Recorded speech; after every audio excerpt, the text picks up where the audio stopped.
Bonjour à toutes et à tous, c'est Mathias, j'espère que vous êtes en pleine forme. Aujourd'hui, on va voir comment on peut avoir confiance en soi. Avoir plus confiance en soi, c'est quelque chose de très important qui m'a beaucoup été demandé sur les réseaux sociaux.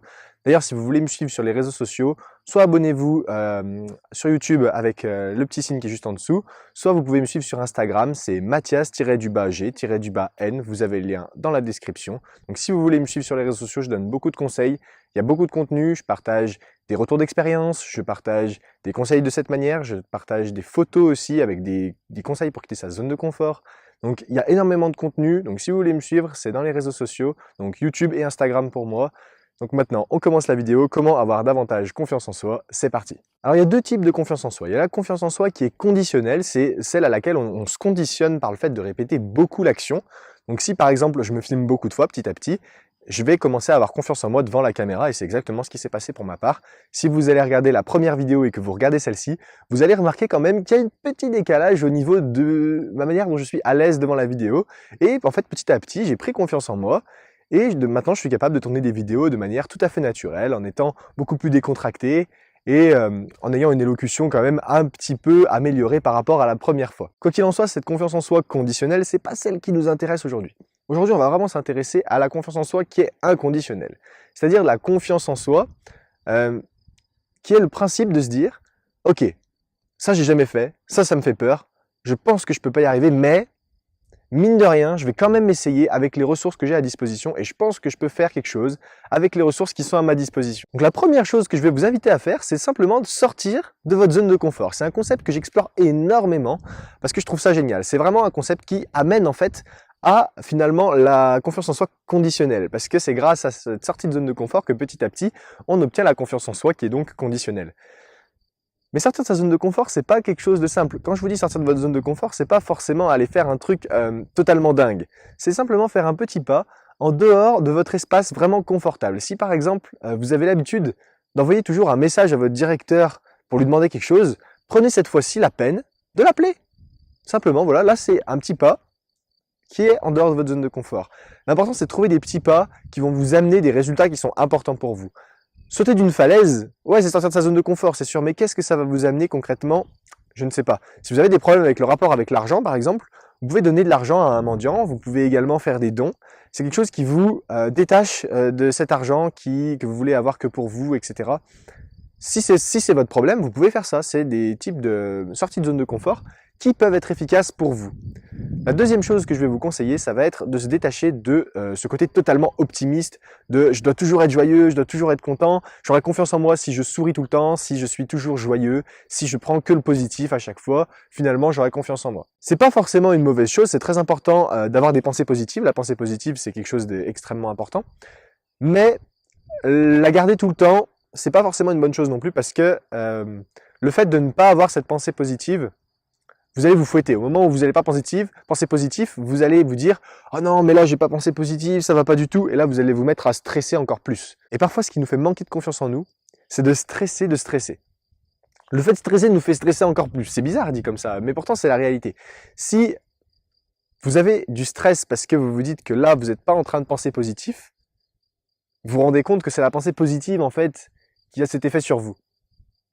Et c'est ce que vous devez éviter avec la pensée optimiste.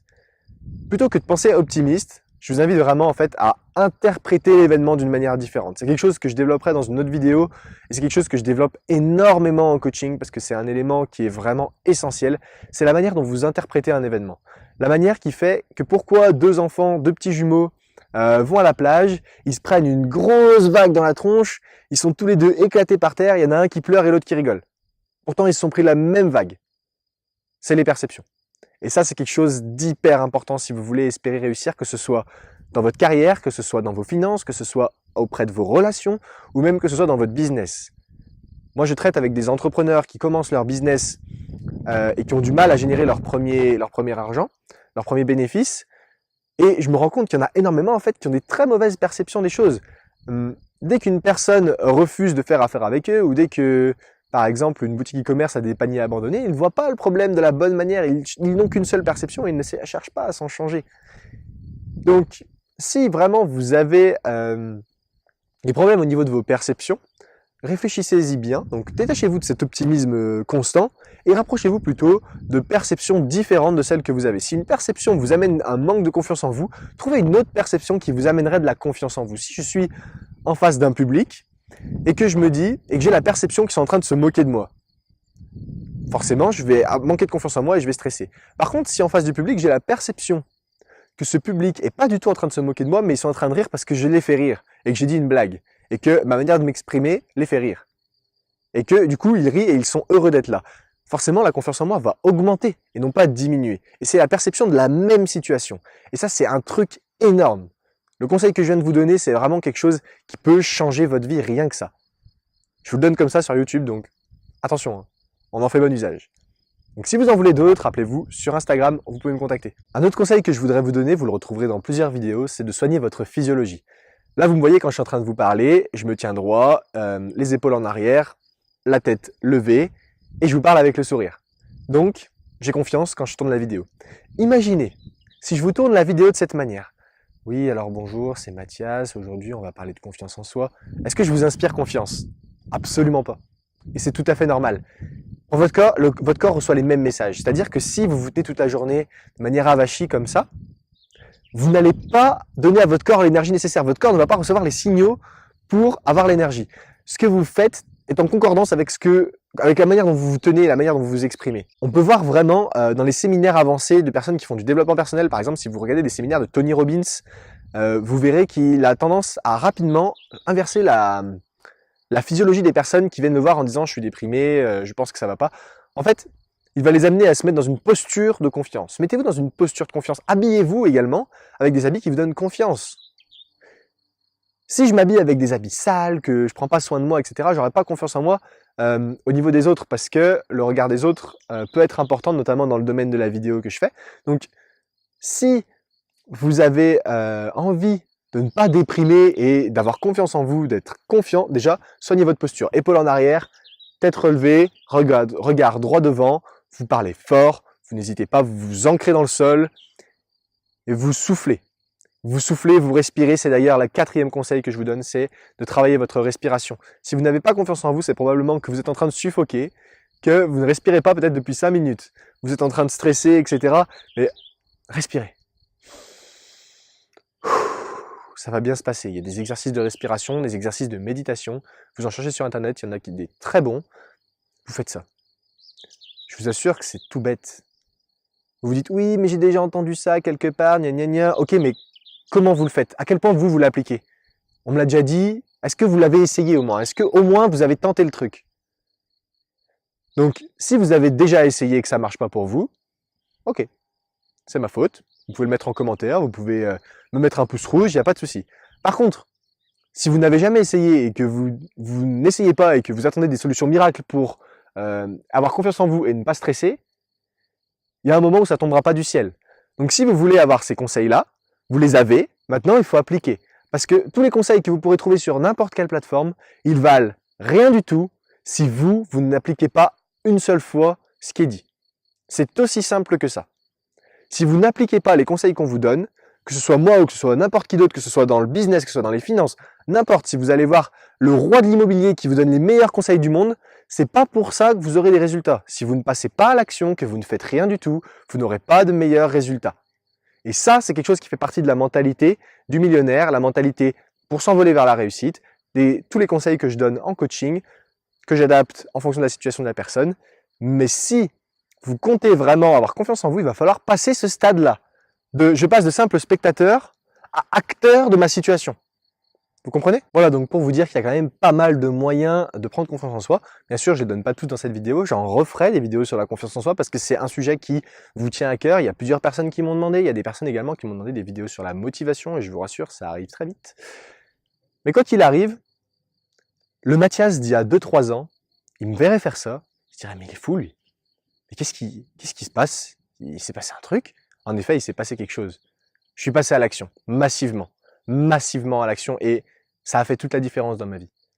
Je connais les clés, mais si je les applique pas, ça changera rien. Maintenant, c'est à vous. J'ai choisi de vous transmettre ces clés-là.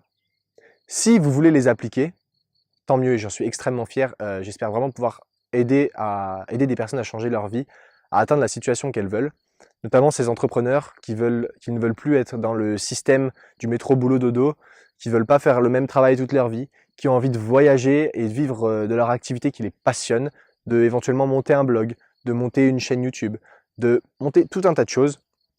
Ces personnes-là, je tiens vraiment à les aider au niveau de leur mental parce que 80% de leur succès va dépendre de leur psychologie. Et les 20% ensuite, les 20% qui en découlent, bah justement, ça vient de cette psychologie-là. C'est cette psychologie-là qui apporte les 20 autres pourcents. Donc, il y a beaucoup de personnes qui commencent par l'inverse. Je commence d'abord par me former sur les techniques pour faire du trading, les techniques pour faire du dropshipping, les techniques pour faire du consulting, les techniques pour faire du marketing de réseau, les techniques pour faire je sais pas quoi. Mais avant, il faut penser à ce que vous allez avoir dans la tête et pourquoi vous le faites. Et c'est vraiment là-dessus que je travaille avec les entrepreneurs parce que ils vont dans un projet parce qu'ils ont clairement envie de quitter leur boulot, ils ont clairement envie de faire des choses incroyables. Sauf que ils sont pas préparés à tout ça. Ils s'y sont pas préparés mentalement, ils sont pas ancrés toutes ces choses. Donc, moi, je suis passé par là. Ça a été terrible. Ça a été une phase horrible de ma vie. J'osais pas dire à ma mère que je voulais monter des boutiques. J'osais pas dire que je voulais faire des études différentes de ce qu'on me disait. J'osais pas en parler autour de moi. J'ai extrêmement souffert de ce syndrome de l'imposteur. J'ai extrêmement souffert également du syndrome de l'objet brillant, de me dire mais qu'est-ce que je vais faire, qu'est-ce qui va me plaire, etc. Mais maintenant, j'ai les clés, je sais vraiment comment ça se passe, je sais comment surmonter ça. Et c'est totalement OK d'avoir ces syndromes-là puisque tous les entrepreneurs doivent à un moment ou à un autre y passer.